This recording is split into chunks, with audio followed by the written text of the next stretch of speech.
সেই সরকার এসে উদ্দেশ্যমূলকভাবে জনাব তারেক রহমানকে জড়িয়ে একটি মানি লন্ডারিং মামলা করেছিলেন এবং সেই মামলাটির কোনো ভিত্তি ছিল না এবং এই মামলাটি করেছিল 2009 সনে এবং সেখানে তারেক রহমান কোনো অবস্থাতে এই ঘটনার সাথে সম্পৃক্ত ছিলেন না থাকা সত্ত্বেও তাকে একটি মানি লন্ডারিং মামলায় আসামি করা হয়েছে এবং সেই মামলায় আপনি জানেন যে সাক্ষী প্রমাণে তারেক রহমানের কোনো সম্পৃক্ততা পাওয়া যায়নি এবং তিনি নির্দোষ বলে প্রমাণিত হয়েছেন এবং আদালত জাজমেন্ট দিয়েছেন।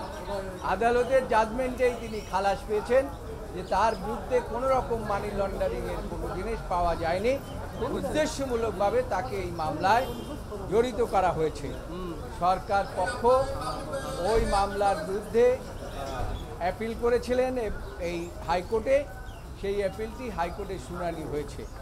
মাননীয় আদালত সুপ্রিম কোর্টের হাইকোর্ট বিভাগ আজকে সেই আদালত একটি জাজমেন্ট শুনানি অন্তে জাজমেন্ট দিয়েছেন এবং সেখানে যে খালাস দিয়েছিলেন সেই আদেশটি বাতিল করে, জাজমেন্টটি বাতিল করে তিনি আজকে আবার নতুন করে তাকে 7 বছরের কনভিকশন দিয়েছেন আমরা এবং তাকে 20 কোটি টাকার জরিমানা করেছেন। আমরা মনে করি যে তারেক রহমানের এই যে বিরুদ্ধে যে এই জাজমেন্টটি হয়েছে এই জাজমেন্টটি যথাযথভাবে হয়নি এবং এই মামলাটাই তারেক রহমান ন্যায় বিচার পায়নি। তার কারণ তারেক রহমান এই ঘটনার সাথে কোনো অবস্থাতেই সম্পৃক্ত ছিলেন না, শুধুমাত্র মিলিটারি ব্যাকড বাই সরকার, ফখরুদ্দিন মঈনুদ্দিনের সরকার। আপনারা জানেন যে তার উপরে বিভিন্নভাবে অত্যাচার করেছে এবং পরবর্তীতে আওয়ামী লীগ সরকার সেই তাদের সমস্ত কর্মকাণ্ডের দায় দায়িত্ব গ্রহণ করে এই বিচারে তাকে দোষী সাব্যস্ত করেছে, কিন্তু নিম্ন আদালতে তিনি খালাস পেয়েছিলেন। আমরা মনে করি পরবর্তীতে আমরা আমাদের মক্কেলের সাথে আলোচনা করব এবং আলোচনা করে আমরা এই যে জাজমেন্টটা যখন পূর্ণাঙ্গ জাজমেন্ট পাবো এই জাজমেন্টটি আমরা বিচার বিশ্লেষণ করব। সকল আইনজীবীরা এখানে জানেন, আপনি মাহবুবউদ্দিন খোকন অনেক আগের থেকে এই মামলা করেন, কায়সার কামাল এবং অন্যান্য আইনজীবীরা, এই যে মোহাম্মদ আলী সাহেব এই মামলায় শুনানি করেছেন, আমরা সকলেই সেখানে ছিলাম। আমরা এই জাজমেন্টটি দেখব। আমরা মনে করি যে সব কিছুর মধ্যেই তারেক রহমানকে নিয়ে এখন রাজনীতি হচ্ছে।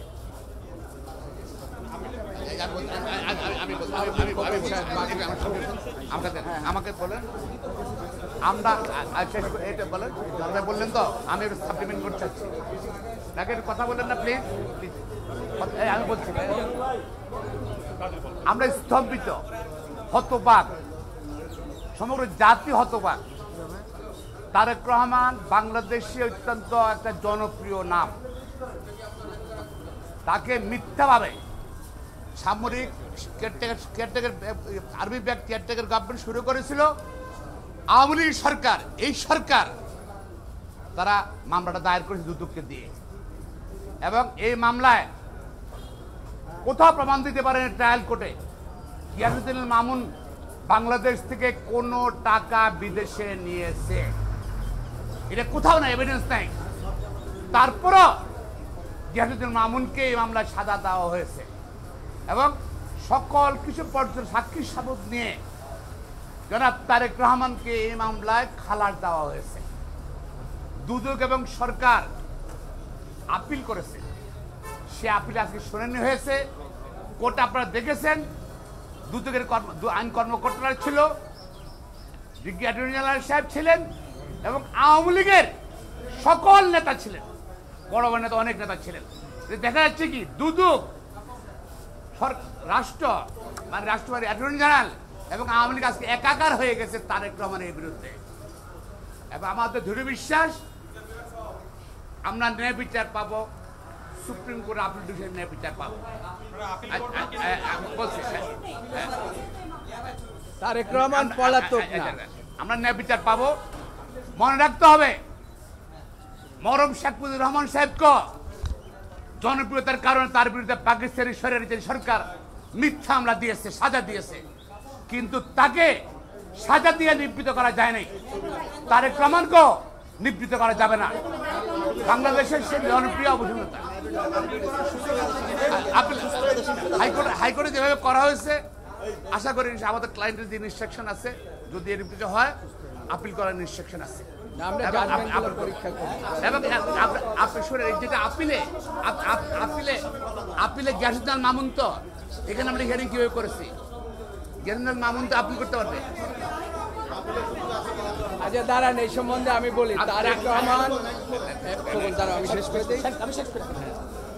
আপিলে যদি ক্লায়েন্ট না উপস্থিত থাকে, আসামি উপস্থিত নাও থাকে, কোর্টের দায়িত্ব আইন অনুযায়ী সকল কিছু দেখে এটা রায় দেওয়া।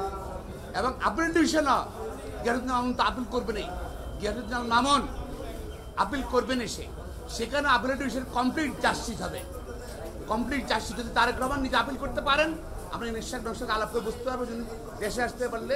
আর নতুবা উনি না করলো গিয়াসুদ্দিন মামুন আপিল করবেন, এবং সেখানে আশা করি আমরা কমপ্লিট চার্জশিট পাবো, ন্যায় বিচার পাবে তারেক রহমান। এবং বাংলাদেশে বিরল সাপ্লিমেন্টারি ক্রেডিট কার্ড নিয়ে বাংলাদেশ নয়, পৃথিবীর কোথাও কোনো মামলা হয়নি। শুধু তারেক রহমান এবং জনপ্রিয় ব্যক্তিত্ব বিএনপি সিনিয়র হচ্ছে, এই জন্য তার বিরুদ্ধে মামলা করা হয়েছে। আজকে সব কিছু হচ্ছে। আপিলের দিকগুলো আমরা চিন্তা ভাবনা করব এবং আইনের বিধানগুলো আমরা দেখব। যেহেতু তিনি পলাতক নয়, তিনি চিকিৎসার জন্য বিদেশে আছেন, এই অবস্থার মধ্যে সিআরপিসি এবং অন্যান্য ধারাগুলো আমরা দেখব যে তিনি নিজে আপিল করতে পারেন কিনা।